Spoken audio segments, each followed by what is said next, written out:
Hey guys, Meteorologist Chris Tomer here with this afternoon mountain weather update. What a day it has been up in the Wasatch. Heavy snow from start to finish today. Heavy stuff there at Park City. It's still snowing a bit. About a foot of new snow up there at Park City, and it's not done yet. It's going to snow tonight, and it's going to snow tomorrow as well. Even more incredible up in Little Cottonwood Canyon. 20 inches at Alta in the last 24 hours. It has just been snowing so hard today. And again, it's not done. I think you could pick up another foot of snow between tonight and during the daytime tomorrow. Another potential foot. Here's radar. Great snow production coming across the Wasatch right now in blue. And again, it's not done. In Colorado, we're not really reaching maturity yet as far as the storm system. So some scattered snow across the mountains of Colorado. But I think once it picks up in the next couple of days, we will definitely see more of the accumulation across western and southwest Colorado than anywhere else. All right, let me show you what I'm thinking here this afternoon, my bullet points. So this current storm cycle, we've got a large storm system moving through the Rockies right now, the Intermountain West. It's the same storm that hit California. It's going to take its time, but once it begins to exit, there are two additional pieces of energy that will come down, rotate in behind it, and keep the snow going across the Intermountain West. 2.8, 2.9, and 2.10 in some cases. So you can see the timeline for best snow, Utah, Wyoming, Colorado. It is now through probably 2.9 in Utah and Wyoming, 2.10 in Colorado. Then the storm track will shift to the north, into the northern tier, 212 through 214, maybe even 211 through 214. Pacific Northwest, BC, northern tier will get the most snow during that period. And then a much drier, warmer period, 215 through 218, with a potential high pressure building in during that period. All right, let me take you back, and I want to show you water vapor satellite imagery here at this hour. So here's the current setup. There's our big storm system crossing the Rockies. You know what? Let me use red. More standard. There's our big storm system crossing the Rockies. Again, moving very, very slowly, but you can already see there's energy diving in right here behind it. So what's happening is this big area of low pressure up here in Alaska, there's another one behind it. Well, all this energy is going up and around, and it's sending little waves down, and those are the two pieces that will ride in behind, and that's going to bring additional precip to California and the Sierra into the Intermountain West and keep that snow going during the time frame. Let me show you the jet stream. So we'll do this a little different today. Here's the forecast animation of the jet stream.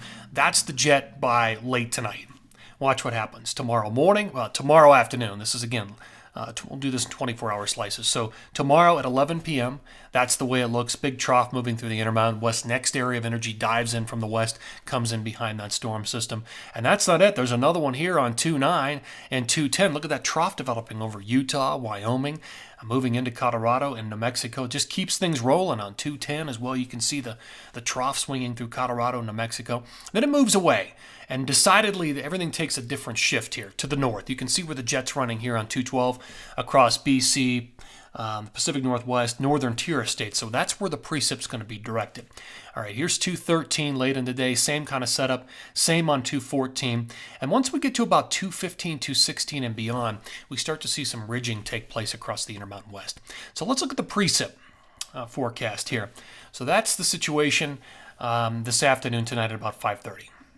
Next wave comes out of California, moves into southern Utah, headed for the Four Corners on 2.8, keeps the snow going.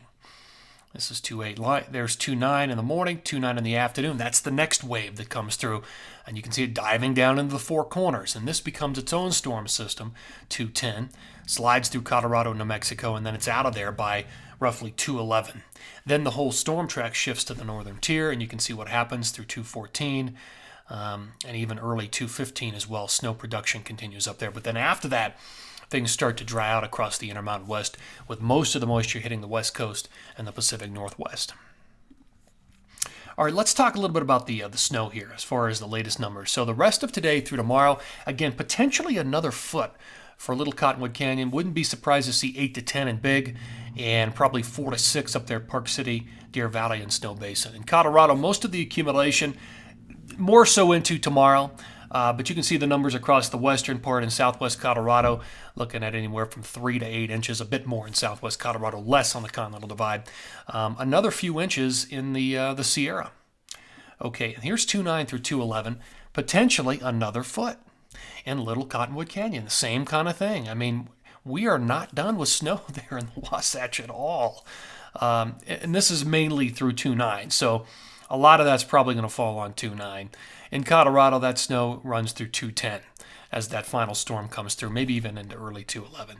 Another couple of inches up there in Wyoming during that period, another 1 to 4 in Montana, and the numbers look good through parts of northern New Mexico. BC gets 1 to 4, maybe 1 to 5. But here's the period where BC, interior BC, could really benefit, including Revelstoke, Kicking Horse, is this third period, 212 to 216 when that flow shifts to the north. I mean, look at the numbers in Montana, central to northern Idaho, the Tetons, but in particular, British Columbia, probably 6 to 12 inches through Kicking Horse and Revelstoke. Decent numbers through Whistler, down to Baker and Rainier. One last stop. 212, 213 now looks like it could deliver a storm system to Vermont, New Hampshire, and Maine. We'll see. The storm track's been north. It's been bouncing north and south, so we'll see what the data looks like tomorrow. But if that happens and that storm track is optimized, then we get those types of numbers at the big ski areas. All right, guys, that's going to do it for this afternoon Mountain Weather Update. Always appreciate you tuning in here. Take care.